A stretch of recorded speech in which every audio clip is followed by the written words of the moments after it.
국민적 관심사, 가장 큰 관심사는 역시 한 달 앞으로 다가온 대선입니다. 대통령 선거를 앞두고 있는데 TV 뉴스 틀면은 늘 나오는 게 굿 얘기가 많이 나오죠. 무속 신앙 얘기가요. 논란이 뜨겁습니다. 한국 개신교회 교단 중에서는 처음으로 우리 교단에서 예장 목회자 연대라는 것을 만들어서 공식적으로 무속 신앙에 기반한 정치는 반대한다, 이런 성명서도 냈습니다. 며칠 전에. 저는 물론 그 특정 정당이나 정파 혹은 후보를 비판하거나 혹은 뭐 지지하거나 이러려는 것이 아닙니다. 뭐 선거법도 위반일 뿐더러 목회자로서 그것은 또 해서는 안 되는 일이기도 하죠. 하지만 그 구시 혹은 무속 신앙이 뭐가 문제인가 하는 얘기를 이쯤에 한번 여러분과 함께 생각을 해보려고 합니다. 뭐가 문제입니까? 인간이 약하죠. 그래서 절대자 혹은 어떤 신앙에 자신을 맡기면서 자신이 바라는 것들을 얻고자 하는 욕망이 누구에게나 다 있습니다. 그러다 보니까 소위 영험하다는 무당이나 점쟁이들 찾아가서 자신의 앞날에 대해서 듣기도 하고, 혹은 정말 굿을 벌려서 자신에게 있던 화를 물리치거나 혹은 복을 또 구하기도 하는 그런 행위들을 합니다. 이런 말씀을 드리면 성도님들 가운데는 야, 기독교는 뭐가 다른가? 우리도 우리가 바라고 원하는 것을 얻기 위해서 예수 믿고 있는 거 아닌가? 이렇게 반문하실 분들이 있을지도 모르겠습니다. 어떻게 보면 우리가 신앙생활을 또 그런 이유 때문에 시작했는지도 모릅니다. 제가 아주 젊었을 때 한 교회에 어느 날 갑자기 젊은, 그때 한 30대 정도 되는 남자분이 처음 이제 신앙생활을 시작을 했는데, 이분이 자동차 세일즈를 하는 분이었어요. 그 당시에 80년대쯤 후반 뭐 이렇게 기억을 하는데, 차를 수완 있게 잘 팔아서 11조도 많이 하고, 교회 신앙생활 한 지 얼마 안 된 분이었는데, 그리고 이제 교역자들 불러서 식사도 대접하고 짧은 시간 안에 교회 안에서 눈부시게 활동을 했습니다. 그러니까 이 목사님이, 담임 목사님이 신이 나서 제 기억에 출석한 지 한 1년도 안 된 분을 바로 서리 집사로 임명을 하기도 하고 그랬는데, 이분이 갑자기 너무 과로를 했는지 풍이 왔어요, 제 기억에 그 당시에. 그러면서 계속 자동차 세일즈를 할 수 없는 그런 상황이 되고, 그러니까 이분은 이제 처음 신앙생활 시작했던 그 열심으로 열심히 매달리면서 빨리 건강이 회복되기를 기도했죠. 목사님도 안수기도도 많이 해주시고.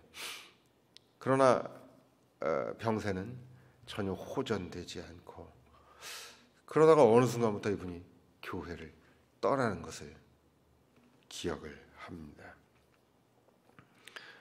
그분이 신앙생활을 열심히 했을 때는 역시 믿으니까, 믿음 생활 시작하니까 내가 바라는 대로 다 되는구나, 이런 생각을 했었겠죠.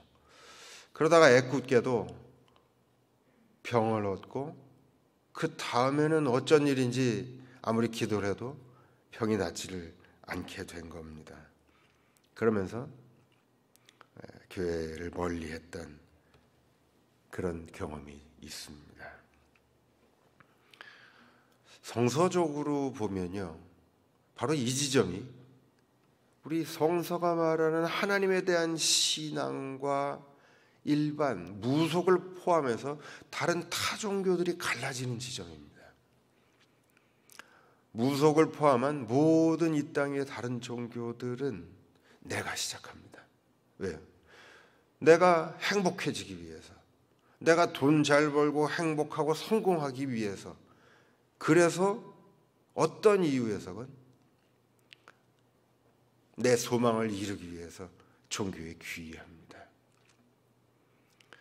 그런데 성서가 보도하는 기독교 신앙은, 그리고 기독교 신앙의 가장 높은 차원까지 올라가면, 물론 시작은 우리도 예수 믿고 마음의 평안을 얻기 위해서, 혹은 예수 믿고 좀 건강해지기 위해서, 예수 믿고 내가 바라는 대로 모든 걸 좀 얻기 위해서 시작했을 수도 있습니다.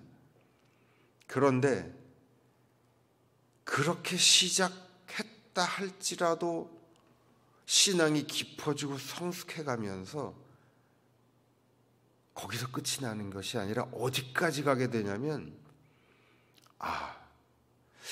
내가 원해서 하나님을 믿던 줄 알았는데 결국에는 알고 봤더니 하나님이 나를 선택하시고 부르셨고, 그리고 내가 바라고 원하는 걸 하나님을 통해서 얻고자 시작된 줄 알았지만 알고 보니 하나님 그가 나를 부르셔서 당신이 바라고 원하시는 일을 나를 통해 실현하게 하시는구나.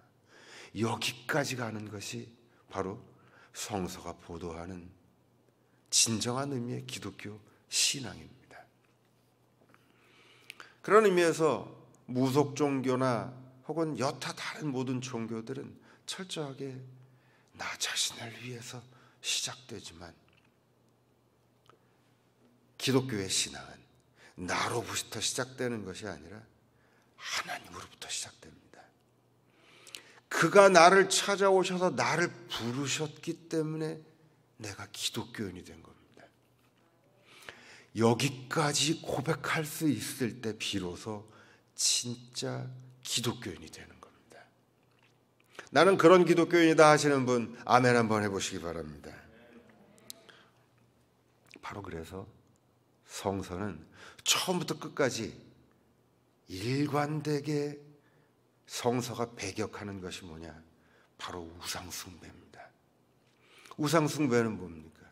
내가 나 자신을 위해서 가짜신을 만드는 겁니다. 내가 그걸 만들어서 가지고 있어야, 품고 다녀야 내가 안심이 되고 저것이 나에게 행복과 유익을 갖다 줄 거라고 믿는 겁니다. 우리가 잘 아는 것처럼 출애굽했던 이스라엘 노예들, 지도자 모세가 사라지자 제일 먼저 불안에 떨면서 패닉에 빠지고 했던 일이 뭡니까? 바로 금송아지로 우상을 만든 겁니다. 하나님이 왜 그것을 싫어하는가? 너희들이 만드는 가짜신 거기에 내가 갇히지 않는다는 겁니다. 너희들이 원해서 내가 온 것이 아니라 내가 너희를 찾아와서 너희를 구해냈다. 시작은 너희가 아니라 바로 나라는 것. 이것이 바로 성서가 우상숭배를 배격하는 결정적인 이유입니다. 이런 관점에서 오늘날에도 다른 종교가 이웃에 큰 관심을 갖지 않고 자신들만의 길을, 자기만을 위한 삶을 살아가는 것, 그래서 혼자 묵상한 명상에 빠진다던가 이렇게 가는 것은 우연이 아닙니다. 사실 요새 불교계가 조계종 소속의 해인사 입장료 문제를 놓고서 며칠 전에 승려대회까지 열면서 이 입장료 문제를 제기했던 국회의원, 그다음에 대통령과 현 정부를 비판했던 것도 이런 관점에서 이해될 수 있을 겁니다. 1960년대부터 박정희 대통령 정권 당시 때부터 정부가 전국에 대형 사찰이 있는 그 지역에 국립공원 단지를 조성하기 시작했습니다. 그러니까 이 사찰들 입장에서 보면 자신들의 소유의 땅이 국립공원으로 지정이 되면서 일반에게 오픈이 될 수밖에 없도록 반강제적으로 그렇게 돼버린 거죠. 그러니까 이제 이 사찰 입장에서는 이 문화재 보호 차원에서 그러면 입장료를 받겠다, 이렇게 입장을 바꾼 것이었습니다. 그러면서 오늘날까지 50년, 60년 넘게 입장료를 계속 받고 있는 거죠.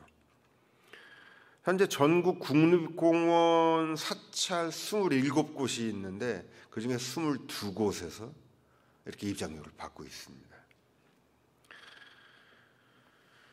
심지어는 입구에서부터 한 2, 3km 걸어 들어가야만 사찰이 나오는데, 그래서 그 사찰에 사실은 갈 마음이 없고 그 길만 좀 갔다 오고 싶어하는 관광객들에게마저도 입장료를 계속 물리고 있는 겁니다. 그리고 그것을 지적했던 국회의원을 사퇴시키라고 모여서 데모들을 했습니다. 교회는 어떤지 모르겠어요. 여러분들 해외여행 이렇게 다녀보시면, 특별히 이제 유럽 여행 같은 데 가보시면요, 2000년 교회의 역사가 그곳에서부터 시작이 됐었기 때문에 어마어마한 교회 건물들이 있습니다. 하지만 단 한 곳도 입장료를 받는 곳은 없습니다.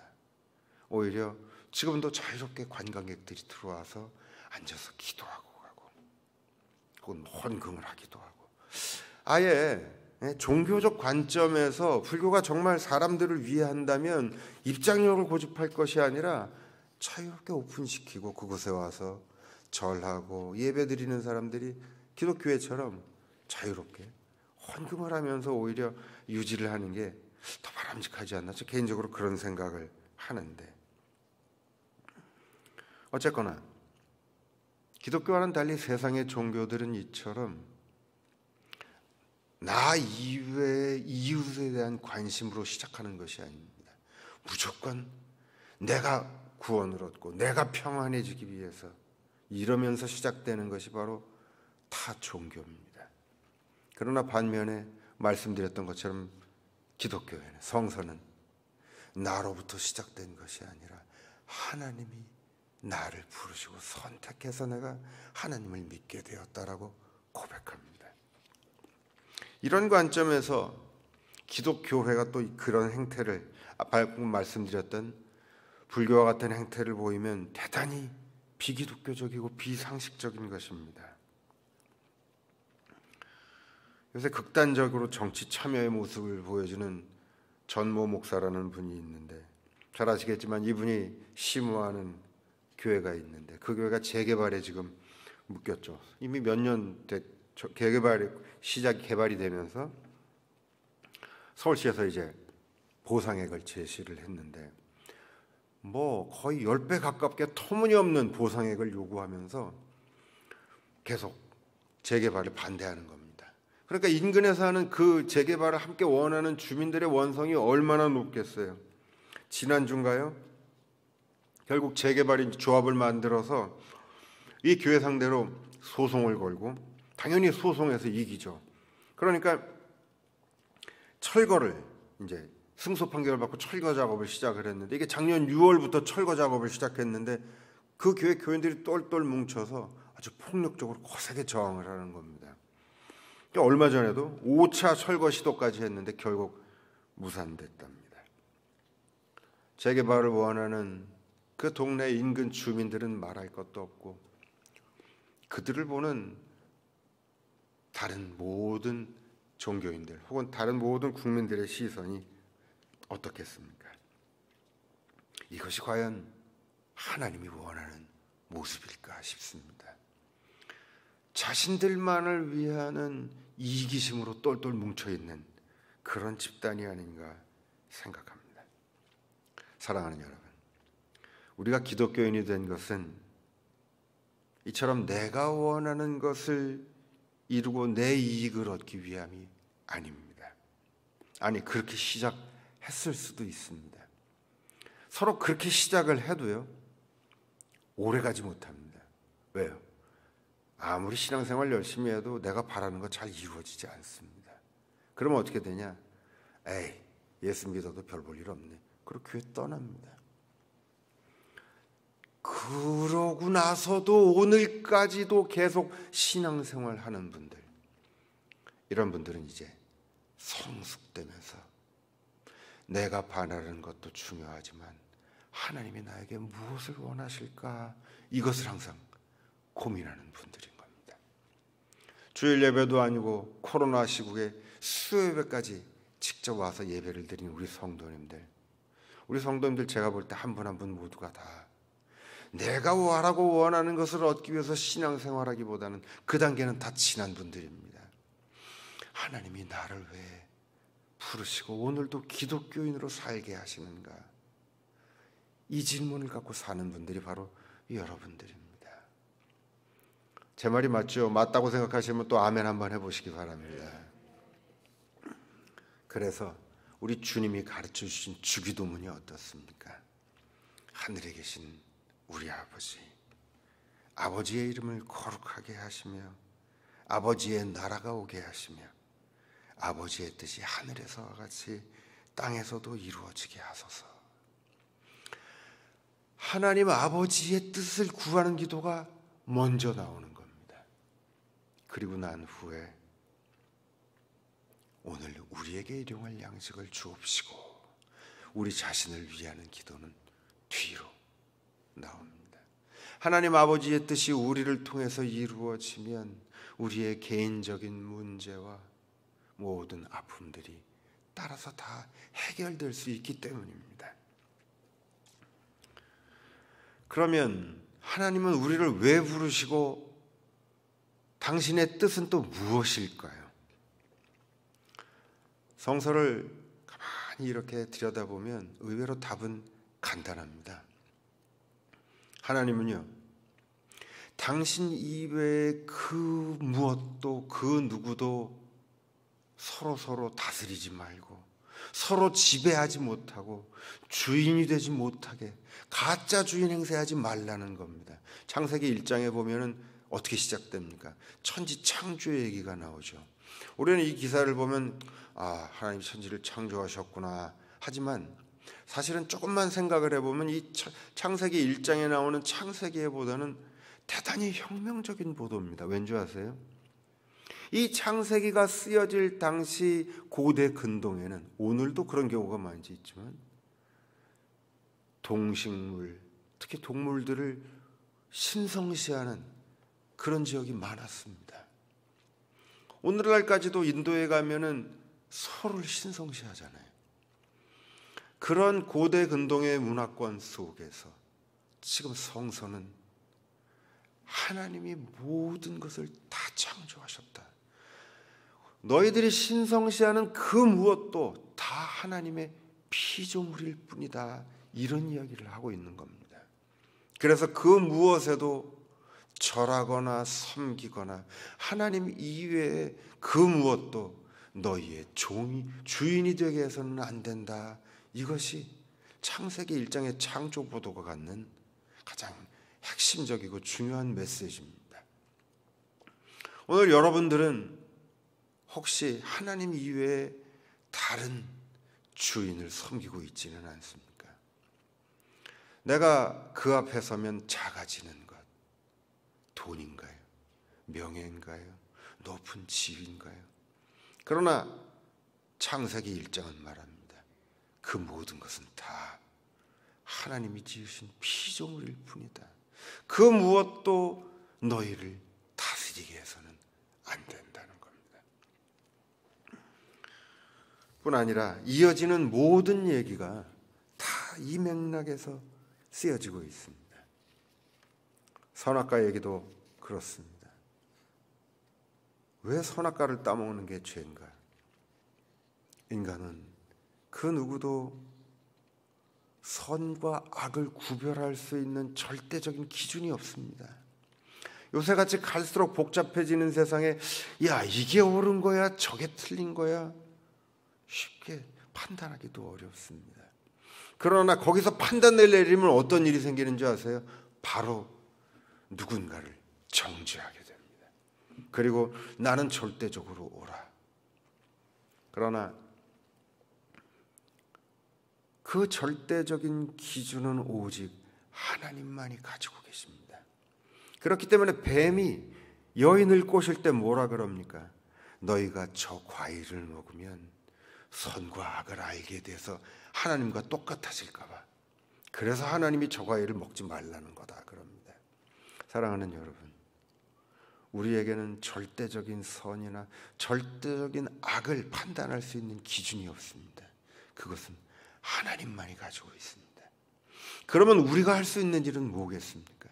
나와 다르다 그래서 상대를 정죄해서 안 됩니다. 항상 서로 상대의 입장에 서서 서로를 이해하고 소통하는 것.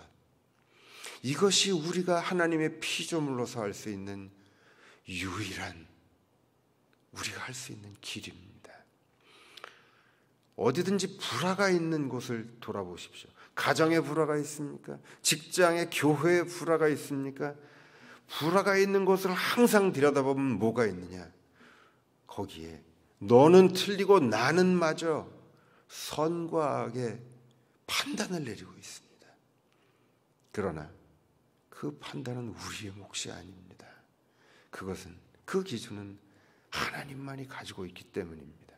그리고 그 판단을 내리는 순간 나는 어느덧 상대를 지배하고 그의 주인이 되려고 하는 겁니다. 일전에도 한번 말씀드렸는데 이어지는 얘기들을 이렇게 또 보면 이 성서는 아들, 특별히 큰아들에 대해서 호의적이지 않습니다. 우리 목사님도 그렇고 저도 사실은 큰아들인데 아직도 이 큰아들은 집안에서 대우를 좀 받아요. 저희 위에 누님도 계시는데 가끔 보면 누님이 서운해하실 것 같을 정도로 또 부모님이 큰아들을 위하시기도 합니다만, 목사님 안 그러세요? 아담의 아들 가인과 아벨의 얘기도 가만히 보면요, 이 맥락에서 보면 물론 왜 가인의 제사를 안 받고 아벨의 제사를 받으셨을까, 그래서 가인이 살해를 하기도 하는데 거기도 보면 큰아들이 어쨌거나 하나님이 멀리 하시죠. 그리고 이어지는 아브라함을 지나서 이삭 같은 경우도 그렇습니다. 굳이 사실 이삭을 낳을 필요가 없죠. 100세나 돼서 무리하게. 왜냐하면 아브라함에게는 물론 몸종 하갈을 통해서 이스마엘이라고 하는 아들이 있었습니다.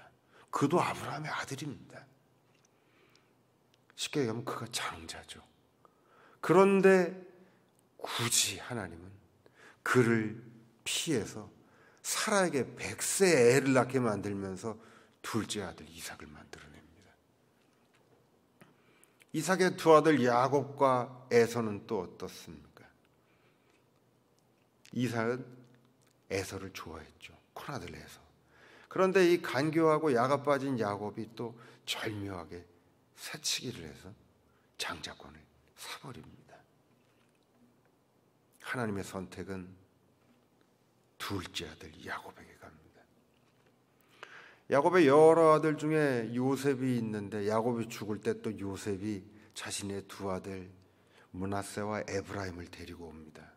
그래서 큰아들 므낫세로 하여금 야곱이 오른손으로 축복을 하고 둘째 아들 에브라임이 야곱의 왼손으로 축복을 받게 이렇게 데리고 왔는데, 이 야곱 할아버지가 어찌한 일인지 또 죽어가는 마당에 손을 X자로 꺾습니다.